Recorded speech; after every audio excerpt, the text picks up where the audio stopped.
Artist repairs Jesus statue, realizes something's hidden inside. Breaking the last piece of wood free from the old statue, she steadied herself. Palms sweating, heart racing. She knew she had stumbled upon something big. But just as she was about to take a closer look, her composure faltered. What if this wasn't meant to be found? What had she uncovered? It's not every day you make a discovery of historic magnitude. So when experienced art restorer, Gemma Ramirez, was assigned to the restoration of a Jesus Christ statue, she prepared for another normal day at work. As she made her way to the Spanish church, Church of Santa Agueda, she was completely unaware that she was about to have a day like no other. As Ramirez and her team made their way through the church aisles to the statue, she took a moment to remember her ancestors. She could almost feel time pass before her as she imagined the construction of the intricately inscribed characteristics and the domineering presence of something sacred. But before she could turn to her colleague to comment, she unnervingly noticed two candles blow out as they passed by. Ramirez is no stranger to religious sites and holy artifacts. As an experienced art restorer who has worked on a number of old artifacts, she's used to being in spiritual places and quiet grounds. However, she felt something was off about this place. She just didn't know what. Her mind searched as her feet moved forward. The statue of Jesus, called Cristo del Miserere, is an 18th century wooden statue that suffered damages a few years ago. Damages that could only be fixed by Madrid-based Da Vinci Restauro, the art restoration company Ramirez works for. She took a look at the statue and saw a piece of art crying out for help.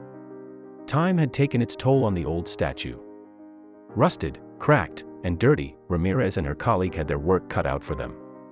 She took notes as her colleague helped. They detail the specific areas on the statue and mark their severity and the care they'll each require.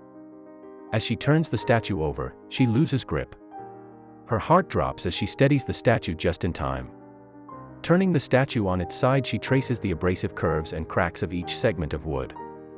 As she brushes the dust away from the artwork, she sneezes. Her sneeze echoes eerily down the dark and empty hall. And then she remembers. She remembers why this church feels different. Why something feels off. She's been here before. When she was younger, her grandmother had taken her here. She had brought her to a service when they both had to leave due to Ramirez's sneezing. As she reminisced about her past, her eyes led her to a large crack on the backside of the statue. She looked closer. Her colleague looked too. "There's something inside," she squeaked. Ramirez recoiled at the thought of an insect infestation. It happened so often with wooden artifacts as they often feed on decaying wood. But as they both braced themselves to peer inside, they saw something more, something they never expected nor imagined they'd see.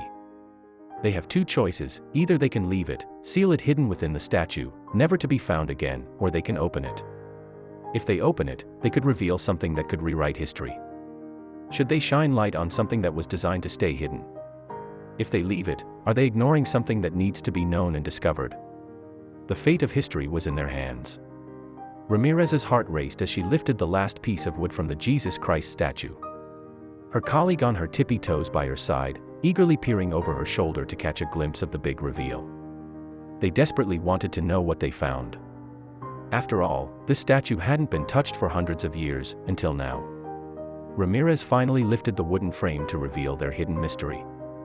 They both stood, wide-eyed and speechless, as two weathered, leather-like scrolls came into focus. Carefully, Ramirez reached her hand in to take a closer look. What was it? Who could have possibly written these old scrolls and why? She was about to find out. Whoever had secretly placed the scrolls inside the statue had obviously intended for them to withstand the ravages of time.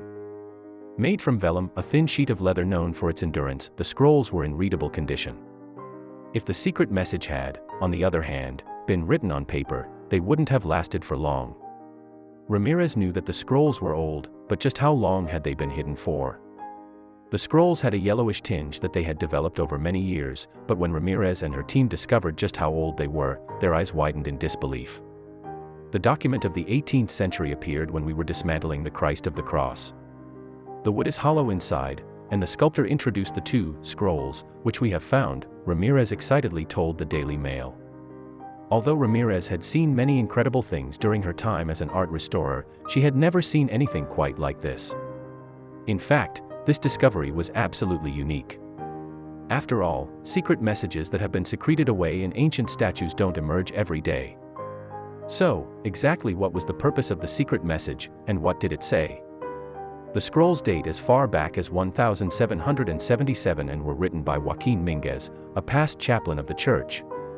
Minguez writes about the culture of his time and place in which the statue was made. He names Manuel Bal as the sculptor, and comments on the economy and politics of Spain at the time. He also mentions his daily life and the harrowing elements of what life was like during his time. The pair huddled around as more details unraveled. The scrolls detailed the Spanish economy at the time and offered some insight about the period, even describing what sort of food was being grown in the region. Grains such as barley, oats, rye, and wheat were being produced, as well as wine. But then, Minguez's long-hidden secret message took a much darker turn. The secret scrolls described the grim details of illnesses like typhoid fever which plagued his time and explains the state of the court, mentioning King Carlos III, who began his rule over Spain in 1759 and ruled for almost 3 decades. He also offers information about the Spanish Inquisition, which is now known for its brutality. But, as if to add some balance to the harrowing descriptions of illness and strife, Minguez also recounts other small details about the period, mentioning the leisure activities the people took part in, such as ball games and playing cards. It's precisely these details of Spanish history that make this discovery a significant historical find. But first, it needs to be verified. Ramirez found a time capsule that gave her a once-in-a-lifetime experience. She felt so taken aback by the discovery that she had a hard time transferring the scrolls to another location to be archived, without creating replicas to honor Minguez's intention. She placed them back into the statue with a note of her own. He wanted to leave a memory of their experience in their epoch, Ramirez said. And she graciously did the same. How many years will it take for the next generation to rediscover this wonderful time capsule?